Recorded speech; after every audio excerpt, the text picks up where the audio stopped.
Hi guys, my name is Christine and I'm a dating, relationship and personal development coach. And today I'm talking about it's not looks, it's not money, this is what women crave.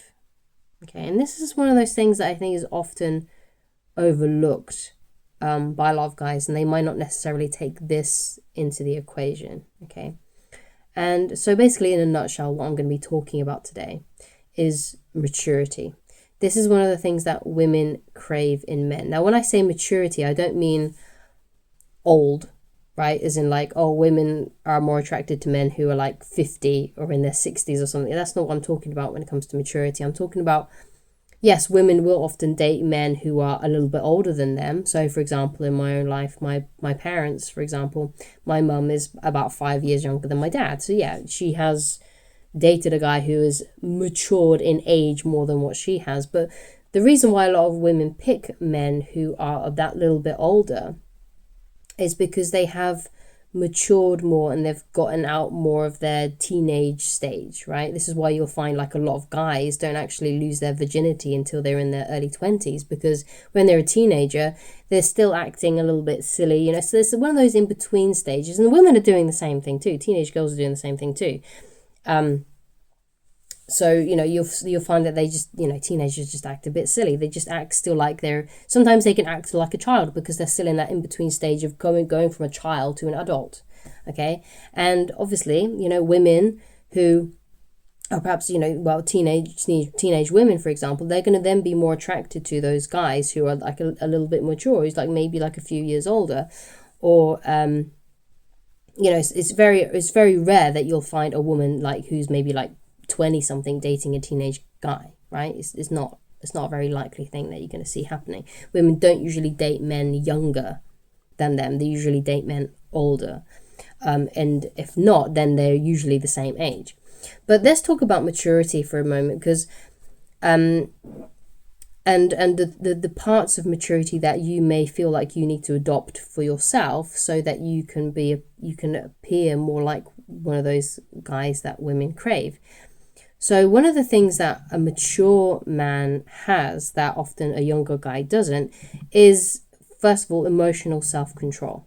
Okay, so they're less impulsive, because everyone knows that impulsive behavior can be, you know, you typically, again, you see this in teenagers, both teenage boys and teenage girls, is they will, you know, act out, you know, their emotions are kind of all over the place, right? You know, teenage girls are quite emotional, and so are teenage boys. And because of that, they're very unpredictable, right? Okay? You could just say one thing wrong and it just ruins their whole day, and they act like it's the end of the world, you know? We know how that feels. You know, we've all been teenagers, or if you're a teenager watching this, then you know exactly where I'm coming from. So there's a lack of emotional self-control. They can't regulate their emotions that much, okay? So if you learn how to regulate your emotions, and you can have emotional self-control, like, you know, and basically what this means is you just know how to channel your strong negative emotions into something positive, right? So if you feel angry, instead of punching a wall or getting into a fist fight with someone, you try to channel it maybe creatively, or you let that steam out at the gym, you know, in a controlled environment. You don't, you know, just fly off the handles. So that's one of the things that women look for in guys, is that emotional self-control. Now, another way that emotional self-control sort of manifests is when you're actually dating a woman, and let's say you really, really, really, really, really like her, and you just love her so much, but you can sense that she's not quite there yet. She's maybe hanging out with you, she's dating you, but she's not the head over heels in love with you stage yet. And maybe you're already head over heels in love with her. A guy that has emotional self-control will be able to sense this, will be able to sense that her emotions are still building, and she's still in the process of falling in love rather than falling in love. And he knows to hang back. He knows not to tell her that he's in love with her, because she's not quite there at that same level yet, and he knows that that's just not going to be showing emotional self-control, because a guy that has no emotional self-control, or very little emotional self-control, won't care if that woman isn't there yet. He's just going to be like, well, this is how I feel and I need to speak my truth, I'm going to tell her that I'm in love with her. But if he'd just waited and held off and waited for her feelings to develop too, and then it would have probably been more successful. Because what often happens is when a guy does that and he's saying that he's in love with a woman too soon and she's not quite there yet, it puts her off. It turns her stomach because she's not there yet. It's basically making her feel like things are heading to a relationship too soon and she's just not ready for it yet. Because what you need to understand is that people fall in love at different rates. You could go on a couple of dates with a woman and be totally head over heels for her. She might need 5 or 6 dates. It's not because she doesn't like you. It's not because she can't fall in love with you. It's just because it just, for whatever reason, just takes her that little bit more time because everybody's different, okay? So the person who falls in love quicker needs to realize this and realize that I can't be selfish here. I can't be self-indulgent here. And I need to have some emotional self-control and just, keep on dating her like I have been. It's great that she's still showing up to the dates. Obviously, she has some interest in me. Otherwise, she wouldn't be hanging out with me. So I'm just going to hold back until she starts saying those things first. And then when she says those things, then I know that she's at that level. And then I can reciprocate, It's just about having that sort of emotional self-restraint. And a lot of people get mad about that. They think, well, if I like her, I'm not going to play games. That's just how I feel. I'm going to be honest with her. But it's like, yeah, okay, that's fair enough, but she isn't quite there yet, and it could be in a few weeks' time she will be there. But if you say it too soon, it's gonna, make her feel a bit weird, and it's gonna put her off, perhaps, right? It's gonna make her not like you as much. It's not gonna make her more attracted to you, certainly. She might think it's cute if she's really attracted to you, but it's not gonna raise her attraction. It's not gonna make her fall in love with you faster. No amount of you projecting how you feel onto her is going to make her fall in love faster. Okay, so you might as well just work with what actually does work, and that is just, just carry on having a great time with her and just hanging out with her and getting her to laugh and open up and just enjoy the date rather than getting too serious about things. Because one of the things that will put a woman off you is if you're acting like her boyfriend or things are heading towards a relationship too fast for her, okay? It's going to put her off.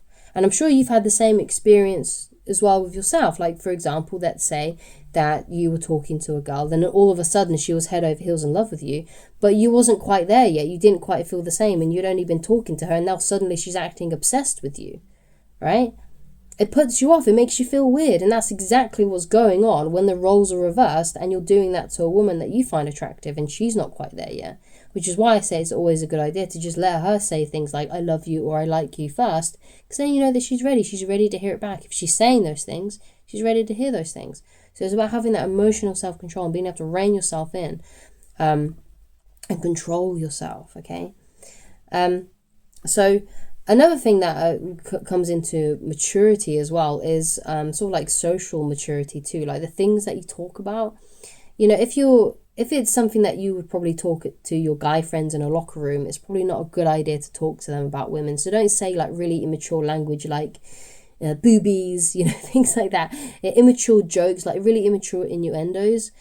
If you are going to say something that is an innuendo, you want to do it very, very sparingly. You don't want to do it all the time, right? You don't always want to be talking about sex and using that kind of sexual language, because that's what she's going to think. She's going to think that you're just obsessed with sex and you haven't matured sexually enough to be able to have a normal conversation with a woman that isn't about sex, okay? So, you want to leave, conversations like that to a minimum too. Yes, okay to say an innuendo every now and again, but maybe like once or twice on a date, but not have every other conversation end with about that kind of stuff and jokes about it. And because like I said, it just shows a lack of sexual immaturity and social immaturity. Okay. Now, sexual immaturity doesn't mean about how many people you've slept with either. Okay. So let's talk about that for a little bit. So when it comes to like sexual immaturity, it's not like, oh, I need to sleep with more people to get more maturity. It's not about that, but it's about understanding what turns a woman on. Okay, if you can understand that, then you will mature in that, and especially when you go out and then practice those teachings with a woman. So for example, sexual maturity looks like this. When you're making out of a woman and things are heading towards that that place when you're going to have sex and stuff, you want to hold off. You don't want to just be like, okay, right, She's making out of me. Okay, now it's time to take my clothes off. I'm going to start taking her clothes off. You got to give this some time, okay? You got to have a lot of foreplay, because women, what turns a woman on is not necessarily, or the thought of having sex, or the thought of, or the act itself. What turns a woman on is when you're talking to her and you're having a conversation with her and you're kissing and you're caressing and you're doing a lot of foreplay. That's what warms a woman up. You might be able to make love and have sex at the drop of a hat, whereas a woman needs warming up to it, right? She needs to be held and kissed and cuddled, and things to happen gradually, okay? And another sign of sexual maturity as well is if you let her finish before you do, right? Okay, so let her have an orgasm first, and then you have your orgasm, or you just have one together, okay? That will show sexual maturity too. So that's another thing that you can show that you're mature in. And you can see you don't need to have sex with a lot of women to do that. You just need to remember to do those things, okay? Remember lots of foreplay, and then just make sure that she has an orgasm first. That's it, all at the same time. That's all you really need to focus on there, okay? So another thing about social maturity, let's go back to that one a little bit. And, it's all about sort of like what you're talking about when you're talking to women. So when you're on a date, it's not a really good idea to be just talking about yourself the whole time, feeling like you need to prove yourself to women and like saying all these different things. Maybe you're talking about all your accomplishments, or maybe you're making up accomplishments because you actually feel insecure and you feel like you haven't achieved that much. So you're just making crap up. But the best thing to do when you're on a date with a woman is to not talk about yourself as much and get her to do most of the talking, okay? Because first of all, that shows that you're considerate and you're not just going to sit there and chat about yourself for hours. You're giving her space to talk about herself, and you're actually really listening too. Because a lot of people just, when they're having a conversation with someone, they're listening a little bit, but what they really want to do is talk about the next thing that they want to talk about. So they're listening a little bit, and in their head they're like, oh, hurry up, I want to say this next thing. Whereas if you are mature, if you've matured socially, what you'll do is you'll just be able to sit back and not worry about getting your point across too much. You're more focused on just listening and observing and really getting to know the person that you're talking to. And what you'll find is that if you do that, you'll actually begin to develop a good curiosity and healthy curiosity about women, and be interested in what they have to say. For me, I love talking to everybody. When I meet, if I go to the park with my kid, I love, if there's other parents there, I love chatting to them. I love asking them questions about their lives. I love asking them questions about their kid. And I'm not necessarily too focused on, just spouting my mouth about my own life and my own child. I like to hear about other people, and I like to hear their experiences, and I find it very interesting. I find people very interesting, and it's a good reason, and it's a good thing, a good thing that I'm a coach, and I coach people, is because I'm very into other people's lives, and obviously the benefit of being a coach as well is that I then get to help them if they've got a problem and they feel like I can help them. So it's all about just developing that healthy curiosity about everybody. And so that's one of the ways that you can prove your social skills and to become more mature in your social skills, is to just become absolutely fascinated with everybody you speak to. It doesn't matter if they're an attractive woman or not an attractive woman, or just a random person. It could be just one of your guy friends, or just an old guy that you meet on the bus. It's not about you want to get to a stage where you're just curious about everybody, right? And then you find that you'll ask you really deep questions to them and get them to really open up and talk about their lives. And that's a really fun thing to do, and it's really cool. And it shows, again, if you can develop that, and as you can see, it's really easy. All you're doing is just asking people questions about themselves. And you will automatically, by just doing that practice, grow social maturity. Because that's the thing that women are looking for. They're looking for maturity in guys, okay? It's not necessarily how much money you're earning. It's not about what you look like. It's about how mature you are, and if you've grown up or not. Because one of the things that will put a woman off a guy is if he's acting like a silly teenage boy who has no self-control. Okay, so thank you so much for watching. If you'd like to get in touch with me personally and you'd like coaching with me, then please go to www.christineloveridge.com. And if you can't afford coaching for whatever reason, then you can easily just go and coach yourself by reading my book, Attracting the Beautiful Woman of Your Dreams. You can go and read it in the link in the description. That'll take you straight to the website. And also that's the same website where you can get coaching if you want it. And all you have to do to access the book is go to the menu on the website, click on the book, and it'll take you straight to the PDF reader. You don't have to log into the website. You don't have to sign up for anything. You don't have to give me any of your personal information whatsoever. It's just there for you to read for free so you can coach yourself. It's not a very long book, so it's a good thing that you can go to whenever you're about to go on a date. You can read it within a couple of hours.